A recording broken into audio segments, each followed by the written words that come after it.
డబ్బు, అనారోగ్యం, ఉద్యోగం, వ్యాపారం, అప్పులతో బాధపడుతున్నారా? మీకోసమే మేనిఫెస్టింగ్ మిరాకిల్స్ 11 days ప్రోగ్రామ్.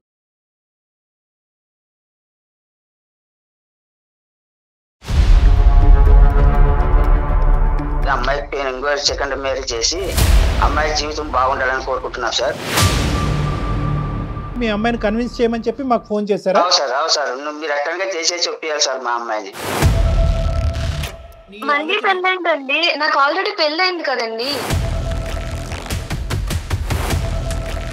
నీకేంటంటే నీ భర్త యొక్క మనసు కనిపిస్తుంది, ప్రపంచానికి మీ తల్లిదండ్రులకి ఏంటంటే అక్కడ ఉండేటటువంటి ఫిజికల్ ప్రాబ్లం, నువ్వు పడేటటువంటి కష్టం కనిపిస్తుంది. ఆడది పెళ్లి చేసుకున్నది శారీరక సుఖం కోసమా? 20 సంవత్సరాల పాటు కని పెంచి ఈ స్థాయి వరకు తీసుకొచ్చిన నిన్ను సుఖపడాలి అనే ఆలోచనతో తల్లిదండ్రులు మాట్లాడేటటువంటి ప్రేమతో కూడినటువంటి మాటలు. మా నాన్న చూసిన వాడు తాగుబోతాడు అయ్యుండి ఇలాంటి పొజిషన్ కి వచ్చి ఉంటే నేను వదిలేసి వేరే పెళ్లి చేసుకునేదాన్ని. అతని యొక్క సర్వీస్ ఎవరు చేస్తున్నారు? నా భర్త కదా, నేను బయట వాళ్ళతో ఎందుకు చేయిస్తానండి? ఇప్పుడు పెళ్లిలో ప్రమాణాలకు అర్థమే ఉంది, నేను వేరే వాళ్ళతో చేయిస్తే. ఒకసారి కన్యాదానం చేసిన తర్వాత పూర్తి బాధ్యత భర్తది. ఆయన నాకు తండ్రి తల్లి అన్ని. నేను ఆయన వదిలైతే రాను, వేరే పెళ్లి చేసుకోను. కావాలంటే వీళ్ళ నన్ను వదిలేసుకుంటాను. కానీ మీరు ఇంకొకసారి ఇలా పెళ్లి గురించి మాట్లాడేలా అయితే కాల్ చేయొద్దు. నాకు మీతో అమ్మ నాన్న అనే సంబంధం కూడా పెంచుకుంటాను నేను. మాకు కూడా తల్లిదండ్రులకనే ఓ ప్రేమ అనేది ఉంటుంది కదా సార్. అమ్మాయిని కూడా మంచిగా చూసుకున్న వానికి ఒకటి మంచి వానికి ఇచ్చి మళ్ళా. మరి ఇప్పుడున్న మీ అల్లుడిని మంచివాడనే కదా? ఆయన సూసైడ్ కూడా చేసుకోవడానికి ట్రై చేశారు. ఆయన కంటే ముందు నేను చచ్చిపోతాను ఆయన లేకపోతే. సార్ పోయినంత కాలం సేవ్ చేసుకుంటా ఎన్నాళ్ళు ఉంటారు సార్ ఆయనకి.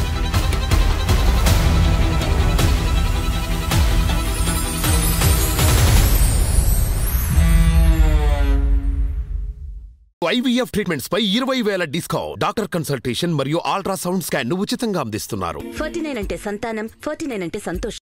49 సమర్పించు అందమైన జీవితం కార్యక్రమానికి స్వాగతం. నమస్తే డాక్టర్ గారు.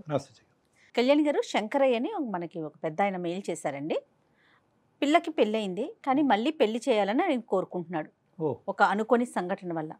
అమ్మాయితో మీరు మాట్లాడండి, ఒప్పించండి, నేను ఎంత చెప్పినా వినట్లేదు అనేసి మనకి మెయిల్ చేశాడు. అతను పెళ్లి చేయాలనుకుంటున్నాడు కానీ అమ్మాయి అది నాకు ఆయన చెప్పిన దాన్ని బట్టి అట్లా అనిపించిందండి. దానికి కారణాలు ఏంటనేది నాకు క్లియర్గా తెలియలేదు. నాకు అసలు ఆయన బాధ విన్న తర్వాత ఇమీడియట్గా మీరు మాట్లాడాలి అనిపించింది. సో పలానా రోజు నేను కాల్ చేస్తానని చెప్పాను. శంకరయ్య గారు కూడా సరేనమ్మా అన్నారు. ఆయనకు ఒకసారి కాల్ చేస్తాను, పూర్తిగా మీరే మాట్లాడుదురు కానీ. తండ్రి కూతురా మేడం? తండ్రి కూతురు. నమస్తే శంకరయ్య గారు, నేను జయానండి, అందమైన జీవితం ప్రోగ్రాం నుంచి కాల్ చేస్తున్నాను. మొన్న మీతో మాట్లాడాను కదా. బాగున్నారా? ఇదిగో డాక్టర్ గారితో మాట్లాడించమన్నారు కదా, ఒక్కసారి ఇదిగో డాక్టర్ గారితో మాట్లాడండి. శంకరయ్య గారు నమస్తే అండి. నమస్కారం సార్. మీకు నమస్కారం సార్. నమస్తే. చెప్పండి సార్, ఏంటి సమస్య ఏంటి? మా అమ్మాయిది పెద్ద అమ్మాయిది 20 సంవత్సరాల్లో పెళ్లి చేశాను సార్. మీరేం చేస్తుంటారు? వ్యవసాయం చేస్తుంటా సార్, ఊర్లో కర్నూలులో వ్యవసాయం చేస్తుంటా సార్. సో ఇప్పుడు పెద్ద అమ్మాయి సమస్య గురించే చెప్తున్నారు మీరు? అవును సార్. యాక్సిడెంట్ లో నడుముడిపోయాయి సార్ మా అల్లనికి. అల్లుడు గారికి యాక్సిడెంట్ లో నడుము విరిగిపోయింది? అవును సార్. అయ్యయ్యో, ఎంతకాలం అయింది అది జరిగి? ఇప్పుడు 3 సంవత్సరాలు అయింది సార్. అల్లుడు లేవు సార్, లేడు. ఈమె చేయాలి సార్, లేపుకోవాలి, అన్నం పెట్టాలి, ఏదానికైనా అన్ని ఈమె చూసుకోవాలి సార్. అతను ఏం ఉద్యోగం చేసేవారండి? Software engineer sir. Software engineer. వీళ్ళిద్దరికి ఎంతమంది పిల్లలు? పిల్లలు లేదు సార్, ఇంకా పిల్లలు లేదు సార్. పిల్లలు లేరు? లేదు సార్, పిల్లలు అసలు లేదు సార్. ఓకే. ఇప్పుడున్న పరిస్థితి ఏంటి? ఇప్పుడు అమ్మాయి అతనికి సేవ చేసుకుంటూ ఉంది. అవును సార్. మరి ఇప్పుడు సమస్య ఏంటి? అమ్మాయికి ఇంకో సెకండ్ మ్యారేజ్ చేసి అమ్మాయి జీవితం బాగుండాలని కోరుకుంటున్నాం సార్. సెకండ్ మ్యారేజ్ చేయాలని మీరు అనుకుంటున్నారు, అమ్మాయి అనుకోవట్లే? అవును సార్. అమ్మాయి అనుకోవట్లే. మీ అల్లుడు గారు మీ అమ్మాయి యాక్సిడెంట్ అవ్వకముందు కానీ యాక్సిడెంట్ అయిన తర్వాత కానీ వాళ్ళిద్దరు అన్యోన్యంగానే ఉన్నారు? అవును సార్, బాగున్నారు సార్. వాళ్ళిద్దరి మధ్యన ఎటువంటి భేదాభిప్రాయాలు లేవు?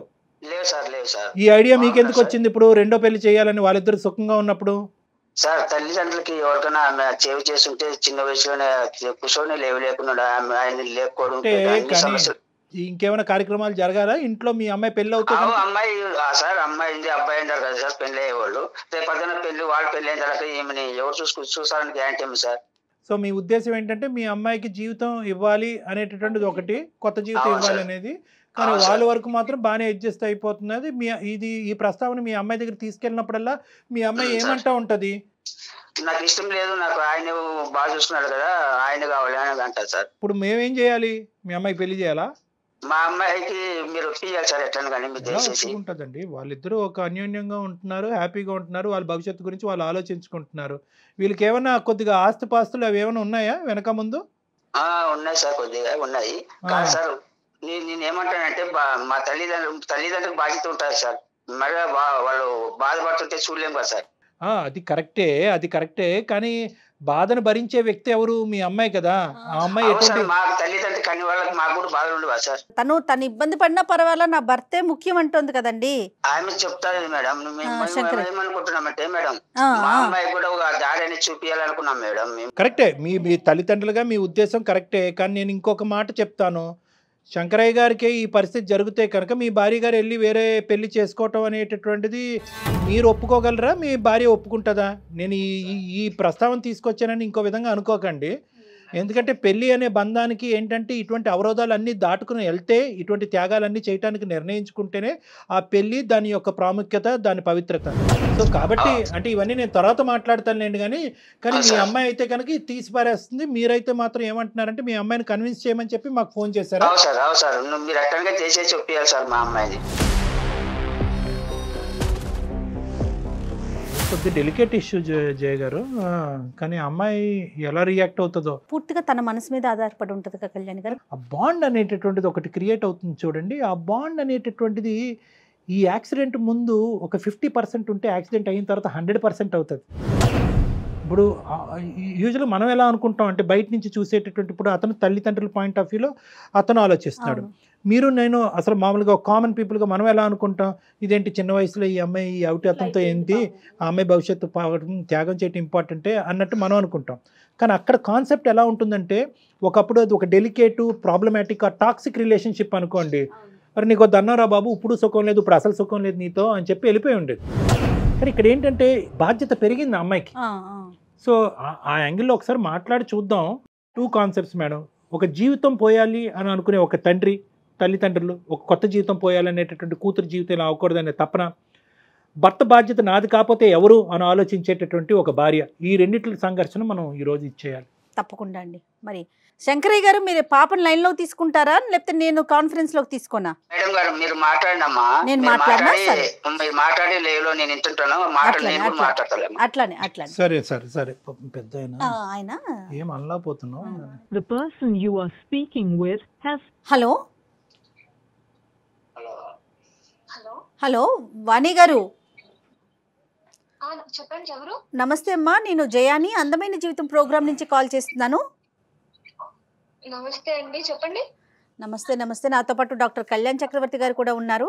అలానే మీ నాన్నగారు కూడా లైన్లో ఉన్నారమ్మా. ఆయన ఒక్కసారి మీతో మాట్లాడాలి అని చెప్పేసరికి నేను మిమ్మల్ని లైన్లోకి తీసుకున్నాను. ఆయన ఒక చిన్న సమస్యని మా దాకా తీసుకొచ్చారు. ఒక సలహా కోసం మమ్మల్ని సంప్రదించారు సుమన్ టీవీని. ఏ సమస్య అండి? ఒక్కసారి మా డాక్టర్ గారు మాట్లాడతారు చూడు. వాణి నమస్తే అమ్మా. నమస్తే అండి, చెప్పండి. ఇప్పుడు ఏంటంటే నాన్నగారు ఎలా చెప్పాలో నాకు అర్థం కావట్లేదు. అంటే ఒక తండ్రిగా అతను నిన్ను చూసే కోణము వర్సెస్ నువ్వు నీ జీవితాన్ని చూసుకునే కోణము, ఈ రెండిట్ల మధ్యన జరిగినటువంటి ఒక చిన్న సంఘర్షణ. అతను ఏమంటారంటే, మా అల్లుడు గారు చాలా మంచివారు, చాలా గొప్ప పెళ్ళి, కానీ దురదృష్టం కొద్దీ ఒక సంఘటన జరిగింది. అతను అవిటివాడు అయ్యాడు, మంచాన పడ్డాడు. సేవ చేసేటటువంటి భారం అంతా కూడా చిన్న వయసులో ఉన్న ఆడపిల్ల మోస్తుంది. ఇది చూసి మేము తరుక్కుపోతున్నాము, చూడలేకపోతున్నాము. ఆ అమ్మాయికి ఒక భవిష్యత్తుని ఇవ్వాలి అని అనుకుంటున్నాము. కాబట్టి ఆ అమ్మాయిని పెళ్ళి అనే ప్రస్తావన తీసుకొస్తే ఆ అమ్మాయి అంగీకరించట్లేదు. మీ ద్వారా ఆ ప్రస్తావన తీసుకొచ్చి ఆ అమ్మాయిని అంగీకరింప చేసేటటువంటి విధంగా హెల్ప్ చేయండి అని అన్నారు. అవునండి, అంటే మీకు మొత్తం చెప్పారా నాన్నగారు? ఏమో అంటే నాన్నగారు పెద్ద వయసు, ప్లస్ ఏంటంటే ఫోన్లో అంత ఇదిగా మాట్లాడలేకపోతున్నారు. సో పూర్తిగా వివరాలు అయితే చెప్పలేకపోయారమ్మా. అవును. అసలు నీ ఆలోచన ఏంటండి? నాకు ఆల్రెడీ పెళ్ళైంది కదండి. అసలు ఏం జరిగిందో చెప్పమ్మా. అంటే మీ పెళ్ళి ఎంతకాలం అయింది, అతనికి ఆ యాక్సిడెంట్ ఎలా జరిగింది? ఏం లేదండి, నేను చదువుకుంటానన్న వయసులోనే చిన్న వయసుకే 20 ఏళ్ళకే పెళ్లి చేసేసారు నాన్నగారు. రైట్. మంచాడు, బాగా చూసుకుంటాడు అన్ని చెప్పారు. సరే నచ్చ చెప్పారు. ఆ అబ్బాయి కూడా సెటిల్ అవుతాడు బాగా అని చెప్పి పెళ్లి చేశారు. పెళ్ళైన తర్వాత మేము అనుకున్నాము మనం పడిన ఇబ్బందులు మన పిల్లలు పడకూడదని ఒక 2 years వరకు పిల్లలు వద్దనుకున్నాం.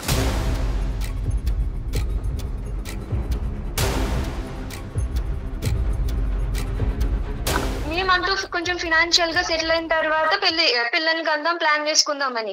మేబీ ఇంకా త్వరగానే మేము సెటిల్ అయ్యాము. 2 years లో బాగా సంపాదించుకున్నాము. అంత వెల్ సెటిల్డ్ హోమ్ తీసుకున్నాము, కార్ తీసుకున్నాము. మనకు ఇప్పుడు పిల్లల్ని చూసుకునే పొజిషన్ వచ్చింది అని ప్లాన్ చేసుకుందామని హనీమూన్ ప్లాన్ చేసుకున్నాం. అన్ఎక్స్పెక్టెడ్లీ సో మేము వెళ్ళిన టైం బాగాలేదు, నా రాత బాగాలేదు, మొత్తానికి యాక్సిడెంట్ అయ్యింది.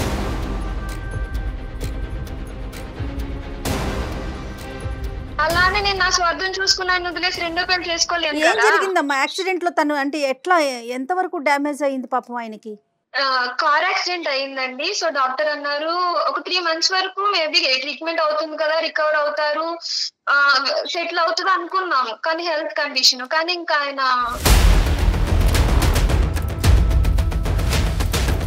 అంటే ఇప్పుడు ప్రస్తుతం ఎలా ఉన్నారమ్మా? మంచం మీద ఉన్నారా? అతని పని అతను చేసుకుంటారా? యూరినరీ అండ్ మోషన్ రిఫ్లెక్సెస్ చేసుకోవట్లేదండి. పని అతను చేసుకోవట్లేదు. ఇంకా అతను పిల్లలు అనడానికి మీకు వీలు అవ్వదని చెప్పేశారు డాక్టర్స్.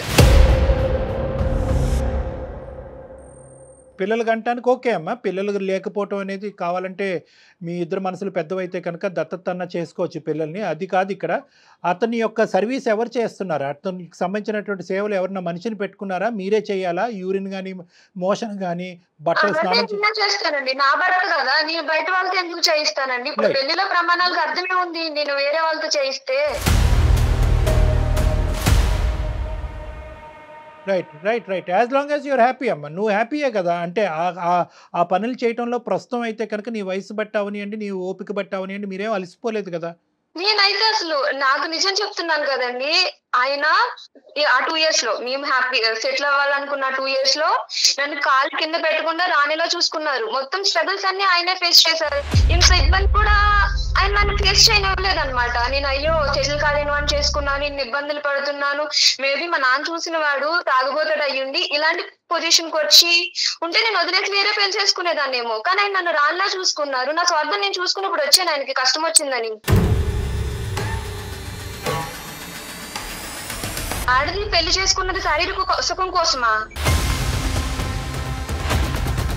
పిల్లల కోసమా? పిల్లలంటే వేరే పెంచుకోవచ్చు, బోల్డని పద్ధతులు ఉన్నాయి. ఆయన తోడు కోసం పెళ్లినాటి ప్రమాణాల్లో ఇంక మర్చిపోవాలి నేను. ఒక ఆయన కష్టం వచ్చింది, నేను వదిలేసి వచ్చేయాలి, నా సుఖం నేను చూసుకోవాలి అని వచ్చిందంటారా చెప్పండి? మరి మీ నాన్నగారు ఎందుకు ఇలా ఆలోచిస్తున్నారు? ఇప్పుడు ఒక తండ్రిగా ఆయనకు ఉండే బాధ ఆయనకు ఉంటదండి. నేను ఆయన బాధను తప్పు పట్టట్లేదు. వేరే పెళ్లి చేసుకోమండలో ఆయన బాధ కనబడుతుంది, రేపు అన్న రోజు నన్ను ఎవరు చూసుకుంటారని. కానీ నా భర్తను ఎవరు చూసుకుంటారు? నేను వేరే పెళ్లి చేసుకుని వెళ్ళిపోతే అసలు నేను వేరే పెళ్లి చేసుకునే ఆలోచన కూడా లేదండి. నేను చాలా హ్యాపీగా ఉన్నా నా భర్తతో. అయినా నేను కష్టం అనుకుని చేయట్లేదండి, అది ఇష్టం అనుకుని చేస్తున్నాను. ఇప్పుడు నేను కన్న పిల్లలైనా చిన్నప్పుడు నేను ఎలా చూసుకోవాలి వాళ్ళని, ఇవన్నీ సేవలు చెయ్యాలి కదా. 2 years అయినా 10 years అయినా 20 years అయినా ఎంతకాలం అయినా కూడా అతను సేవ్ చేసుకుంటూ అలా ఉండిపోతానని అంటున్నావు. అతను సేవ చేసుకుంటేనే బ్రతుకుతానండి. ఇప్పుడు భర్త లేని ఆడవాళ్ళు చాలా మంది ఉన్నారు. భర్త ఇలా మంచాన్ని పడిన ఆడవాళ్ళు వేరే పెళ్లి చేసుకుంటారేమో కొంచెం మంది. నాకైతే అది తప్పని అనిపించదు. వేరే పెళ్లి చేసుకోవాలన్న ఆలోచన లేదు. నా భర్తకు సేవ చేసుకోవడం నాకు ఇష్టం. నీతో మాట్లాడుతుంటే అసలు ఎటువంటి స్వార్థం లేకుండా మాట్లాడినటువంటి ఒక గొప్ప స్త్రీని కనిపిస్తున్నావు, వినిపిస్తుంది. నెంబర్ 1. నెంబర్ 2 ఏంటంటే కనుక అసలు ఎక్కడ కూడా నీ గురించి నువ్వు ఆలోచించవు. నీ వయసు చిన్నది. అసలు 10-15 years పాటు ప్రయాణం చేసిన ఒక భర్త గురించి మాట్లాడినటువంటి గొప్పగా మాట్లాడుతున్నావు అంటే కనుక అతను నిన్ను ఎంత గొప్పగా చూసుకున్నాడు ఆ 2 yearsలో. ఎందుకంటే చదువుకోవాల్సినటువంటి దాన్ని చిన్న వయసులోనే నన్ను పెళ్లి చేశారు అంటే కనుక ఎంత కాదనుకున్నా పెళ్లిలోకి డిసప్పాయింట్మెంట్తోనే ఎంటర్ అయ్యావు.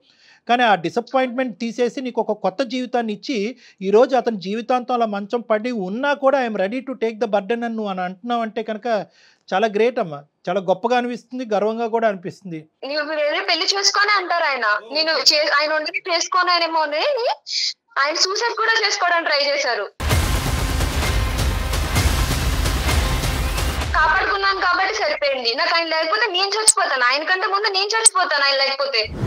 శంకరయ్య గారు, మరి ఇప్పుడు పరిస్థితి ఎలా ఉంది? ఇక్కడ మేము మాట్లాడేది ఏంటో నాకు అర్థం కావట్లేదు శంకరయ్య గారు. ఇప్పుడు ఆ అమ్మాయి చాలా స్ట్రాంగ్ గా ఉంది, చాలా గంటపదం మాట్లాడుతుంది ఆ అమ్మాయి. ఏంటంటే వాళ్ళిద్దరి మధ్యన బాండింగ్ బ్రహ్మదేవుడు దిగి వచ్చినా విడదీయలేడు అనే విధంగా మాట్లాడుతుంది. మీరు నేను ఏమాత్రం అవును సార్, మాకు కూడా తల్లిదండ్రులకనే ఒక ప్రేమ అనేది ఉంటది కదా సార్. అమ్మాయిని కూడా మంచిగా చూసుకున్న వానికి ఒకటి మంచి వానికి ఇచ్చి మళ్ళా బాగా జీవితం బాగుండాలని కోరుకుంటాం సార్ మేము కూడా. అంటే ఇప్పుడు ఇతను చెడ్డవాడయ్యాడా యాక్సిడెంట్ అయిన తర్వాత? మీరు ఒక మంచివాడిని తీసుకొస్తానంటున్నారు, మరి ఇప్పుడున్న మీ అల్లుడిని మంచివాడనే కదా ఇంతకు ముందు పెళ్లి చేశారు, యాక్సిడెంట్ అయిన తర్వాత చెడ్డవాడయ్యాడా? సార్ పోయినంత కాలం సేవ్ చేసుకుంటా ఎన్నాళ్ళు ఉంటుంది సార్ ఆయనకి.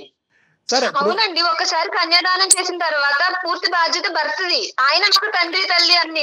నేను ఆయన వదిలైతే రాను, వేరే పెళ్లి చేసుకోను, కావాలంటే వీళ్ళ నన్ను వదిలేసుకుంటాను. కానీ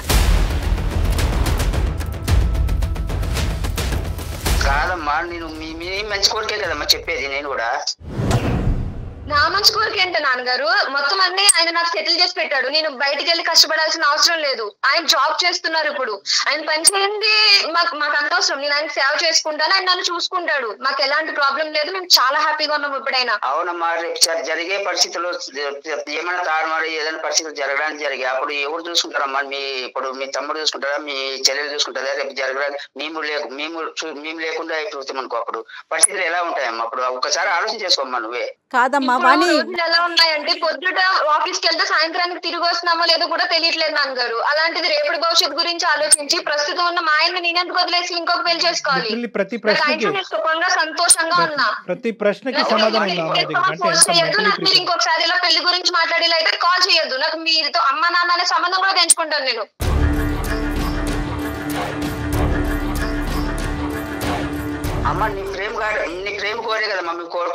శంకరయ్య గారు, ప్రేమ కోరుకుని అనేటటువంటి దాని వెనకాతల ఎక్కడో చోట ఒక గిరి అనేది ఉంటుంది, అర్థమైంది కదా? మీ ప్రేమ అనేటటువంటిది ఎక్కడి వరకు వెళ్ళొచ్చు అంటే కనుక తన ప్రేమించేటటువంటి భర్త యొక్క ప్రేమను చంపకూడదు అనే అంతవరకే మీ హద్దులు. ఇప్పుడు ఏంటంటే, ఇప్పుడు నేను మిమ్మల్ని ఇంత ప్రేమిస్తున్నాను, నీ భవిష్యత్తు గురించి ఇంత కోరుకుంటున్నావు కాబట్టి నీ భర్త మీద ఎంత ప్రేమ ఉన్నా కూడా అవుటివాడు కాబట్టి వదిలేసి వచ్చేయమా అంటే కనుక అది మీది ప్రేమ కింద వర్తించదు. ఎందుకంటే మీ ప్రేమ అనేటటువంటిది ఆ అమ్మాయి ప్రేమ, తన భర్త మీద ఉండే ప్రేమను అర్థం చేసుకున్నప్పుడే దానికి విలువ, వాల్యూ. సో ఇక్కడ నేను అది పద్ధతి కాదు. లేదు శంకరయ్య గారు, మీరు ఏంటంటే కనుక ఈ ఎల్లకాలం రోజులు ఇలాగే ఉండవు. రేపొద్దున ఏదైనా జరగరానిది అతనికి జరిగితే కనుక దానికి కూడా అమ్మాయి ప్రిపేర్ అయ్యి ఉంది. జరగరానిది ఏదో జరుగుతుంది అనేటటువంటి ఆలోచనతో, ఏదో జరుగుతుందనే ఉద్దేశంతో అతన్ని ఈ రోజే చంపేయటం అనేది అమ్మాయికి ఇష్టం లేదు. అతనే అంటున్నాడంట నువ్వు వెళ్ళి సుఖపడి దేవుడు ఉంచుతాడని గ్యారంటీ ఉంది సార్. చేతిలో మంచి వాడి చేతిలో పెట్టుకోదామనే ఆలోచన మాకుంది సార్.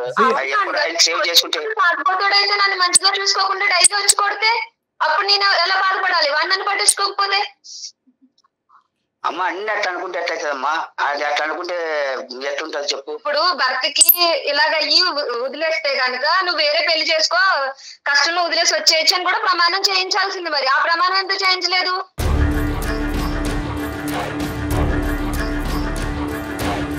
అమ్మా, ఇప్పుడు నువ్వు ఎంతైతే కనుక నీ 2 సంవత్సరాల పాటు ప్రయాణం చేసినటువంటి నీ భర్త గురించి అంత గొప్పగా మాట్లాడి, ఆ ప్రేమ గురించి అంత బలం గురించి అంత మాట్లాడుతున్నావు, 20 సంవత్సరాల పాటు కని పెంచి ఈ స్థాయి వరకు తీసుకొచ్చిన నిన్ను సుఖపడాలి అనే ఆలోచనతో తల్లిదండ్రులు మాట్లాడేటటువంటి ప్రేమతో కూడినటువంటి మాటలు, అభిప్రాయాలు వేరేనమ్మా, అభిప్రాయాలు వేరు.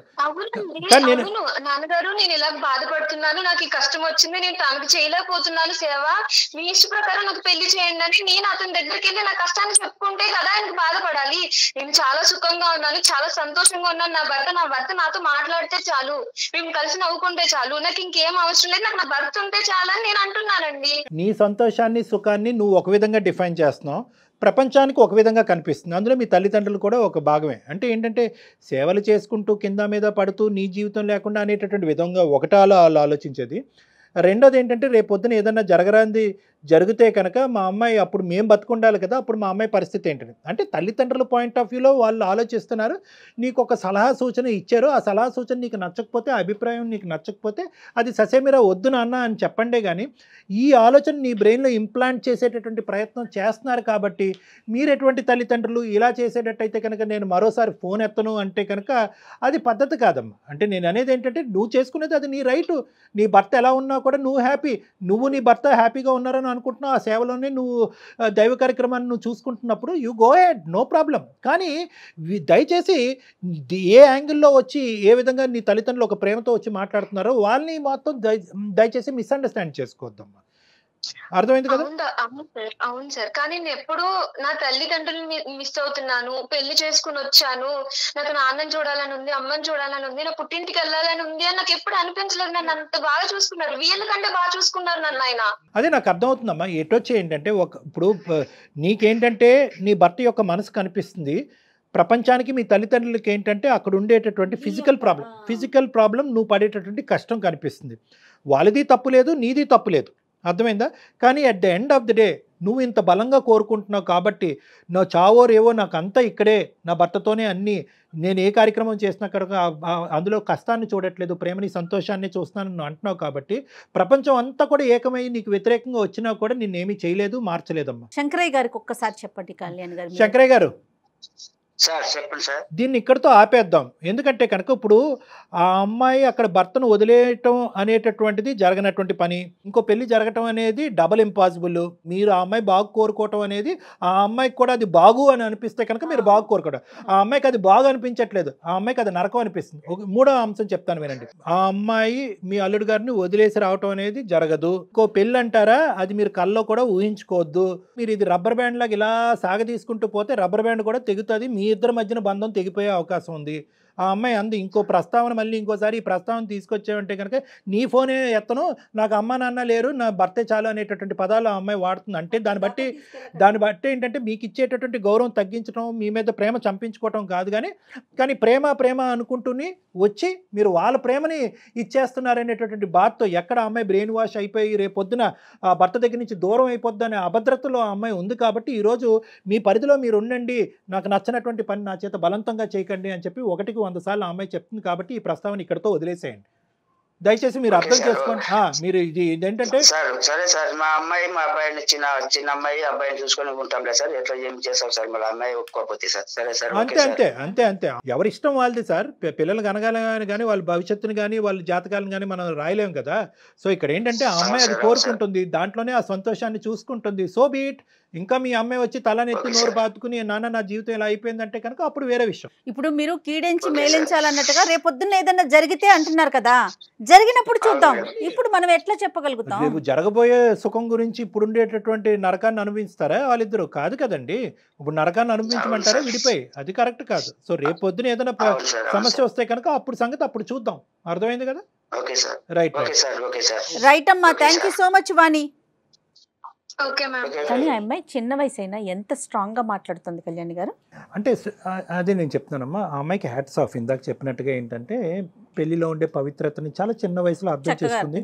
ఇష్టం లేకుండా కష్టమైనా కూడా పెళ్లిలోకి ఎంటర్ అయిన తర్వాత పెళ్లి యొక్క విలువ, అంటే పెళ్లి యొక్క పవిత్రత, పెళ్లి యొక్క వాల్యూ అది మేడం. అంటే ఏంటంటే that is a bonding and relationship. అది ఒకటి. నేను కోరుకునేది ఏంటంటే ఈరోజు తండ్రిగా అతను ప్రార్థన చేయాలన్నా మన సుమన్ టీవీ అనేది అంత మంచి వ్యక్తికి కలకాలం ఒక మంచి జీవితం రావాలని కోరుకోవాలి. ఇదే ఓర్పు, ఓపిక, సహనం జీవితాంతం ఉండాలని. ఎందుకంటే చిన్న వయసులో ఉండే సహనం, ఓపిక రేపొద్దున పెద్ద వయసు వచ్చిన తర్వాత ఉంటుందా ఉండదా అనేది మనకు తెలీదు. అయినా కానీ ఉండేటట్టుగానే ఆ అమ్మాయి ఒక మాట తీరు, పద్ధతి, వ్యవహారం అనిపిస్తుంది. కాబట్టి ఖచ్చితంగా వాళ్ళిద్దరి జీవితాలకి మంచి ఆయుష్ పోస్తాడు భగవంతుని ప్రార్థిస్తున్నాం. తప్పకుండా అండి. Thank you so much Kalyan గారు. నమస్తే అండి. నమస్తే. IVF ట్రీట్మెంట్స్ పై 20,000 డిస్కౌంట్, డాక్టర్ కన్సల్టేషన్ మరియు అల్ట్రాసౌండ్ స్కాన్ ఉచితంగా అందిస్తున్నారు. 49 అంటే సంతానం, 49 అంటే సంతోషం.